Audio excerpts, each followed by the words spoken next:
Please come now, I think I'm falling, holding on to what I think is safe. Seems I found Tonight, the most hope powerful in hurricane to hit my Haiti in more than way. 50 years is causing chaos and panic. This is Matthew! Hey! Pray for us! We are right! Welcome, everybody. If you live in Florida, this storm is pretty significant in the eyes of many, but not to minimize some of the effects that this storm can and will have. It's also something that's going to become a norm.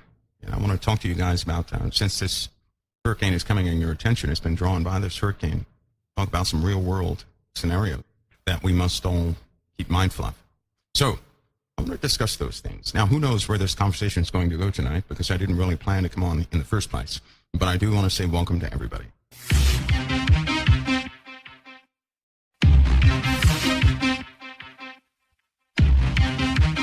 What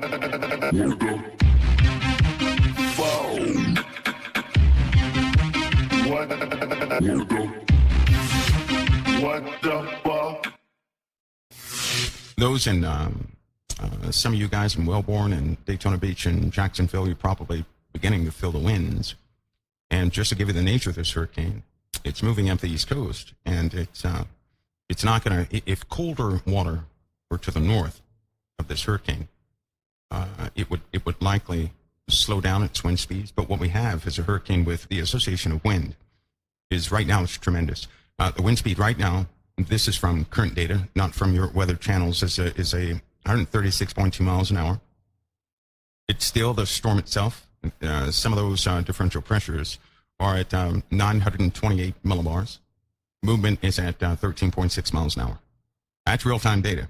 So because I'm watching this, don't get happy because I'm getting the real-time data or anything else. It's only because the storm does pose a significant threat because of the wind speeds. In fact, of all the natural disasters we could ever have, any disaster associated with wind speeds is certainly going to be devastating. Also, I'd like to say that Nebraska, that's where Angela is. They're due to have some storms in the Iowa, South Dakota region, Kansas, those places. And a small piece of Colorado could potentially see that. I am going to be looking into another phenomenon while everybody's attention is on these storms. I'll likely be on for a long time this evening, going into the twilight hours, because of another development. One of the key reasons I'll do this, and thank God I have time to do it, is that, listen, guys, should something happen, not associated with the weather, should something happen, it'd be heartbreaking to me for any of you guys to get so nervous that you can no longer function, okay? We don't want that to happen. And so if anything did happen, I'm not going to minimize what's happening, but certainly put it into context. At that point, if something does take place, it really doesn't matter how much information I give. It will be accurate information. It will not be anything that somebody would speculate on or assume or anything like that. It'd be quite accurate. And the reason for that is so that you guys can also inform others of those real-world scenarios. We're reaching a time, most of the shows like Council of Time and all these other broadcasts, we're going to reach a time where whoever's speaking in those broadcasts, we're going to have to do a lot of explaining to the people. And believe me, we're going to reach some very strange times. Right now, you're being acclimated to these things that go on in the world, and it is global. It is global. Fear is certainly something that will destroy the mind, and it's unnecessary, really. No matter how bad it looks, fear is unnecessary. Many people are going to say, well, this storm was caused from HAARP. Well, no, it's not, because HAARP is non-functional at the moment. At a small it's amazing. Every time somebody says something is HAARP, all they have to do is, well, it's kind of difficult now, but HAARP is not working too well, which is why they shifted many things to Germany. And in fact, I know that certain people don't know the true mission of HAARP and what they're actually doing. They blame things on HAARP. They do. And it may sound convincing, but you can make anything sound convincing. But what I'm telling you is this. Yes, they have weather catalysts, I'll call them, to increase storms and do things of that nature. They do. Weather wars are real. That began in World War II, when they began to create clouds as a curtain to hide aircraft and ships. That's when the chemtrails really began in World War II. It was a defense strategy. Then it flipped over to a computer program. So they could see a three-dimensional model a long time ago of everything that was on the face of the earth. reflective particles put into the atmosphere would actually bounce IR back, and they could see objects moving. That's where it came from. HAARP was a part of that too. It was all part of weaponry and monitoring. All these things have an origin. Many people think they're seeing UFOs in the skies, and they're not. There are many things out there like that people try to explain, but it's better to wait for the truth. Because now we enter into a time where speculation is going to become absolutely 100% dangerous. Even I had to learn the lesson to not give out things prematurely. Do you not know that back in 2011, these phenomena on the East Coast of weather and the West Coast were known by a team I was associated with? So what it really means is that the East Coast is going to continue to be inundated with water until the point where we're going to lose the coastal regions. It's happening slowly but surely. 2011, I began to talk to people about it. Here's the sad part. There's a mentality, a mental state that we have which says this: if a multitude of people believe it, it must be true. That's wrong. A multitude of people do not believe in the Bible. They get this mob mentality of belief, this type of hysteria on facts, because a multitude of people, or majority of people, believe in certain facts. They count that as being real. See, here's the thing. Just like the storm, right? Let's take this storm, for example. They give a warning. They tell people to evacuate. You and I know some people are not going to evacuate. They're going to ride the storm out. Now, if the storm shifts, all those people who didn't move, they're going to say, see, I was right. And the people who evacuated, some of them will say, well, they can't ever get anything right. And then, when they give no warning, storms are going to change positions and take lives. So here's what I'm saying. Nations in distress with perplexity. You know what that means? Their ability to forecast is coming to an end. If nations are distressed with confusion or perplexity, no, they can't solve it, then their forecast models are going to cease their work. That's a conflagration of problems that will begin to take place on the face of the earth. That is the unthinkable actually taking place. That's where people lose it all. Again and again and again. That's having a hurricane and it passes only to be followed by some other disaster, like a land shift, a city-sized sinkhole. You will see a city-sized sinkhole. You're going to see it. All the degradation that's happening on the East Coast is affecting fuel lines and everything else. States will run out of fuel. Something will happen to the fuel lines on the East Coast, folks. It's happening already. There's degradation of gas lines, coal fires under the East Coast too. All these things are happening, and people are not taking notice with the building. There will come a point in time where they can't hide these things anymore, right? And then what? The problems will be, they're just going to mount one atop the other. There'll be no amount of money to fix the issue. Everybody's going to be perplexed or confused as to how to approach the problem. On top of that, natural disasters and the frequency of them will hit at very inconvenient times. And then the world will begin to lose control.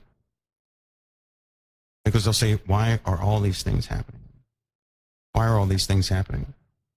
What's happening here? How do we fix this? We can't fix this. Every day something is going to take place. You guys remember that time in the 80s where every single day something of crime was taking place? And they begin to ask, saying, how can we fix this? How can we fix this? The weather's going to do the same thing. Winter is coming. Forecast models for the winter are absolutely wrong. You guys have heard me echo time after time, it's too much moisture trapped in the atmosphere. Right? When that stuff, when all those water molecules begin to condense, you're looking at high winds in the winter nobody has ever seen. I wonder what they're going to name. Here's what I'm wondering. I'm wondering this myself. What do you call a winter storm that has hurricane force winds? That looks like a hurricane, but it's a winter storm at very low altitude. What are they going to name that? A winter cane? I don't know what they're going to name it. But it's going to happen with the vortices that will take place. What do you call that? They can't call that just a strong low pressure system either. So what do you call that? There will be some new weather phenomena happening. All right? So, and listen, you're going to see an example. Because if you don't think those straight line winds of about 150 miles an hour are coming, I don't know what to tell you. But you might want to track certain events of this hurricane to get get an idea of what 120, 130 mile an hour winds can do. You see, a Cat 4 carries winds up to 140 miles. There's no structure that can really withstand a Cat 4. It's going to have damage either way. So what happens when a massive low and a massive high get together, causing isobars all over the map, and then you have straight line winds like nobody ever saw before? There will be low pressure systems the size of the United States. Can you imagine a low pressure system the size of the U.S. and a high pressure system the size of the U.S. and in between is the U.S.? Then you have straight line winds. And what will people do? We have all this knowledge, but we're not looking at the true potential, certainly of what the Lord said. That Jesus said this. The seas and the waves roaring, men's hearts failing them for fear, for looking after those things which are coming upon the earth. I want to explain something to you. When the powers of heavens are shaken, that was the last statement, Luke 21:26. When you look at this in context, all of the above was happening because the powers of heaven are shaken. Because it says, signs in the sun, moon, and in the stars, and upon the earth, distress of nations with perplexity, the seas and the waves roaring, men's hearts failing them for fear, and looking after those things which are coming upon the earth. For, and this is the reason for all of it, for, or because the powers of heaven shall be shaken. When the powers of heaven are shaken, the moon will change, the sun will begin to alter. Even right now, the earth is tilting more and more every single day. Something is happening to the sun. Let me ask you a question. We hear all these things about the sun, but who's checking to see how far the earth is away from the sun, or how close the earth is to the sun? Has anybody ever told you, hey, the distance between the earth and the sun is diminishing or it's increasing? Have they ever talked about that? You hear about everything else, but when it comes to distance, they're not telling you anything. What about the moon?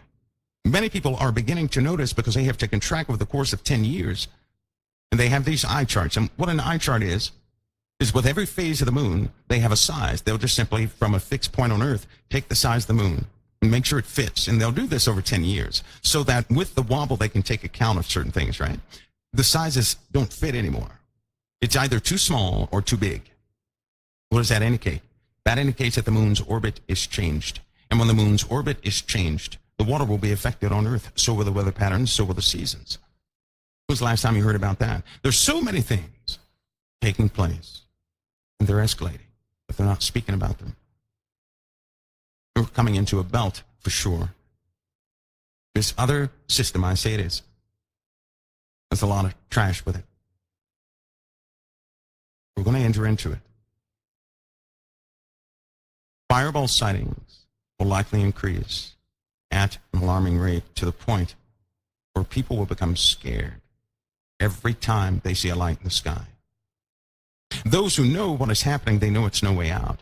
Can you imagine if we had a meteor storm and cities were burnt, right? But to a minimal degree, and people say, I'm glad that's over. We lost a city, but I'm glad that's over. And then somebody says, well, I hate to tell you this, we have 2 more coming in 2 months. People would they would be terrified, seeing the evidence that an entire city was lost. The entire sky at some point is going to be filled with ash. And then what? The entire sky. It'll be very cold on the surface, and if any direct sunlight hits anybody, they're going to be cooked right there where they stand. There's a degradation effect that can happen now that they've stuck aluminum fragments and everything else in the atmosphere. If ash is released, there will be a reaction. Many people don't even know that. They don't know the correlation between the ozone and volcanic eruptions, because we have tampered with the natural processes of the atmosphere. That just happened. We're now talking about global warming. The earth can balance itself. It can balance itself. Doesn't matter how many toxins are in the atmosphere, but when you take those elements that are deep within the earth and you begin to spray them in the atmosphere, they should never have been there. Then you have chemical reactions. You have a destabilization of things, and this is what they've done. So then things are out of balance, right? Why? Because of the military-industrial complex. Not because of coal fires, not because of fires, period. Not because of your trash or cow farts. It's not because of those things. The composition of the atmosphere is very different than what it used to be. Very different. Are they telling you about the other massive system that's forming, even right now? There is a possibility of another hurricane. Possibility. See, the water's too warm in the southern regions of the Earth, which is where the jet stream dips down to. Is anybody discussing? See, I've looked at what you guys look at with the airflow maps and everything. You know what? They're inaccurate. They're not covering certain regions. That's called a digital fill-in. That's a trending airflow, which means it's not actual airflow. It's not real time. But they're filling in the gaps with fuzzy logic, kind of like a video game. But I didn't tell you another one's forming. No one told you what's happening well below Arizona. If you go in the South Pacific, something is forming down there too, which could likely just come up to the West Coast. I think something is going to form and go right across Mexico because we have very warm waters in the Gulf right now. It's going to pick up energy. Where you have warm water, these things pick up energy. And by the way, in the southern hemisphere, the waters are incredibly warm. Also, the rain event that the Mediterranean will begin to produce. These are just weather phenomena that are guaranteed to shake people up. But it's going to become so bad, people will begin that they're not going to want to live in coastal cities at all. They're not. Folks, I want to say be encouraged. You're worth everything to the Father because He gave everything for you. Okay, I want to leave you with that. I'm going to go get some updates on the storm. You guys that live in Florida and the folks in Nebraska and play in the middle of the country too, they're having some they have a potential of some pretty devastating storms that are forming there too. So God bless you all.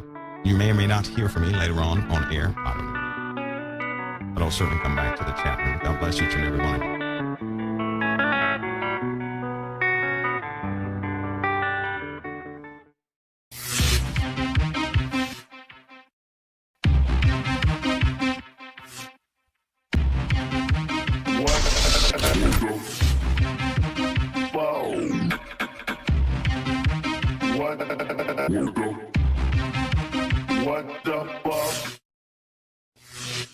Please come now, I think I'm falling, holding on to what I think is safe.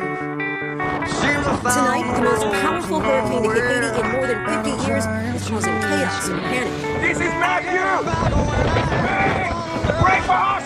We are right! Welcome everybody. If you live in Florida, this storm is pretty significant in the eyes of many, but not to minimize some of the effects that this storm can and will have. It's also something that's going to become a norm. And I want to talk to you guys about, since this hurricane is coming in your attention, it's been drawn by this hurricane, talk about some real world scenarios that we must all keep mindful of. So I'm going to discuss those things. Now, who knows where this conversation is going to go tonight, because I didn't really plan to come on in the first place. But I do want to say welcome to everybody.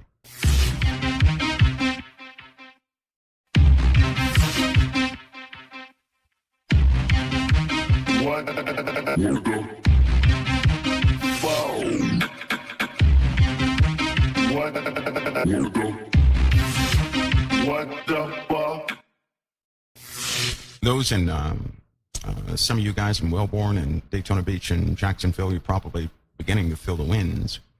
And just to give you the nature of this hurricane, it's moving up the East Coast, and it's not going to. If colder water were to the north of this hurricane, it would likely slow down its wind speeds. But what we have is a hurricane with the association of wind is right now it's tremendous. The wind speed right now, this is from current data, not from